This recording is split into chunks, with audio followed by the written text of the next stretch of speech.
नमस्कार प्यारे बच्चों, आपका स्वागत है इस YouTube चैनल पर। आज अपन कक्षा 10 के लिए प्रश्नावली 6.3 को कंटिन्यू करेंगे और उसमें प्रश्न संख्या 5 और 6 दोनों को अपन आज डिस्कस करने वाले हैं एक ही वीडियो के अंदर। तो देखते हैं प्रश्न संख्या 5 आपका क्या बोल रहा है। इसमें ये बोला गया बच्चों कि त्रिभुज PQR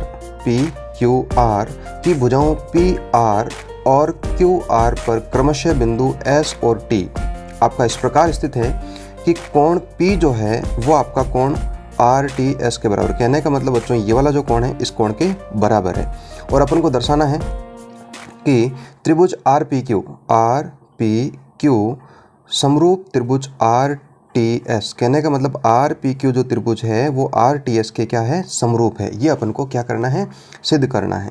तो देखते हैं सिद्ध कैसे करेंगे। सबसे पहले अपन को जो चीज़ दी है उसको अपन लिख लेते हैं। दिया है हमें, तो अपन को क्या दिया बच्चों कि त्रिभुज इसके अंदर अपन को एक चीज़ यहाँ पर दी कि कोण P बराबर कोण RTS। ठीक है ना बच्चों, ये अपन को दे दिया।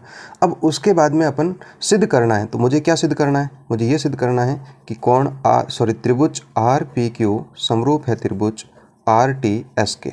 ठीक है ना बच्चों, ये अपन को क्या करना है, सिद्ध करना है। उपपत्ति के अंदर चलते हैं अपन। उपपत्ति में बच्चों सबसे पहले देखो, यदि यहाँ पर बात करें तो अपने पास में दो त्रिभुज है। एक तो त्रिभुज हो गया RPQ और दूसरा त्रिभुज है बच्चों RTS। अब इन दोनों को अपन को समरूप सिद्ध करना है। तो समरूप सिद्ध करना है तो बच्चों बस आपके पास में कम से कम जैसे 3 नियम बताए गए आपको। या तो ट्रिपल ए नियम हो सकता है, या SAS नियम हो सकता है, या ट्रिपल S नियम हो सकता है। तो यहाँ पर बात करें अपन बच्चों, तो जो अपन को चीज़ दे रखी है उसको लिख देते हैं RPQ। ये कोण उसने दिया, कोण RPQ वो जो है वो किसके बराबर हो जाएगा बच्चों, RTS के बराबर। कोण RPQ, क्योंकि RPQ इस त्रिभुज के अंदर ये वाला जो कोण है इस छोटे वाले त्रिभुज में RTS के आपस में क्या है, बराबर है। ये बात तो हो गई पहली। दूसरी बात बच्चों देखो, यहाँ पर सबसे पहले देखो ये जो त्रिभुज बड़ा वाला RPQ है और इसमें भी RTS है ना। तो ये जो कोण है R कोण है वो छोटे वाले त्रिभुज में भी आ रहा है और बड़े वाले त्रिभुज में भी आ रहा है। इसका मतलब दोनों क्या हो जाएगा, ये उभयनिष्ठ हो जाएगा। तो बात करें बड़े वाले त्रिभुज की तो कोण PRQ जो है PRQ, या फिर आप सीधा लिख सकते हो इसमें कोण R बराबर कोण R है ना, उभयनिष्ठ, क्योंकि ये दोनों में आ रहा है आपका। यदि उभयनिष्ठ है बच्चों तो उभयनिष्ठ होने के कारण अपने पास में देखो दो चीज़ें बराबर आ गई। दोनों त्रिभुजों में दो कोण आपस में क्या हो गए, बराबर हो गए। अब यदि दोनों कोण बराबर हैं तो अपन क्या बोलेंगे, ये दोनों क्या हो जाएंगे, आपस में समरूप हो जाएंगे। तो अपन अब ये लिख सकते हैं कि त्रिभुज, देखो बच्चों वापस देख लेते हैं अपन, कोण RPQ ये वाला कोण इस कोण के बराबर दिया था उसने। और दूसरी बात, ये जो त्रिभुज है RPQ के अंदर ये वाला कोण R आ रहा है और दूसरे वाला त्रिभुज RTS है RTS, तो इसमें भी कोण R आ रहा है। इसका मतलब R दोनों में क्या हो जाएगा, बराबर हो जाएगा, उभयनिष्ठ हो जाएगा। तो अपन ऐसे लिख देंगे इसको कि त्रिभुज RPQ समरूप जो है वो त्रिभुज हो जाएगा RTS के। ठीक है ना। कौन सा नियम, डबल ए नियम से दोनों क्या हो जाएंगे, समरूप हो जाएंगे। और यही अपन को क्या ज्ञात करना था, इति सिद्धम, माने दोनों को समरूप सिद्ध करना था। ठीक है ना बच्चों।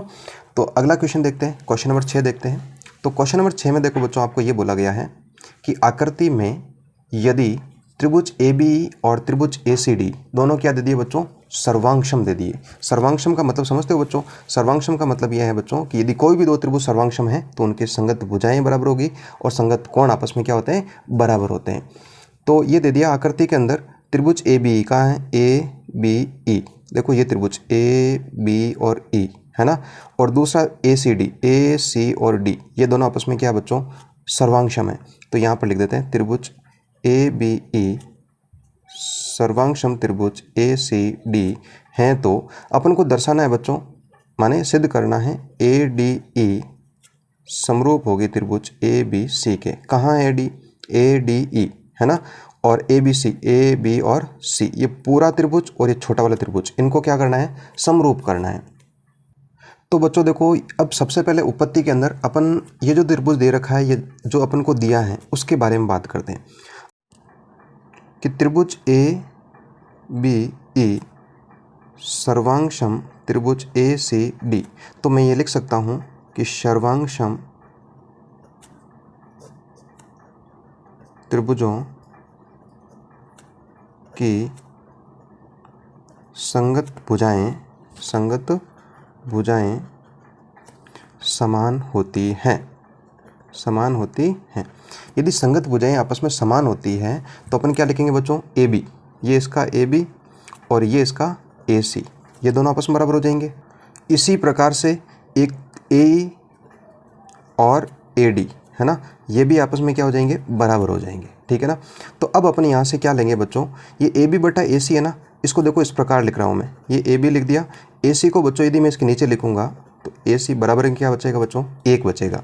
इसी प्रकार से बात करें यहाँ पर तो ये ए ई है, तो ए ई बट्टे में ए डी लिखूंगा तो बराबर में कितना आएगा, 1। इसको दे दो समीकरण नंबर 1 और इसको दे दो समीकरण नंबर 2।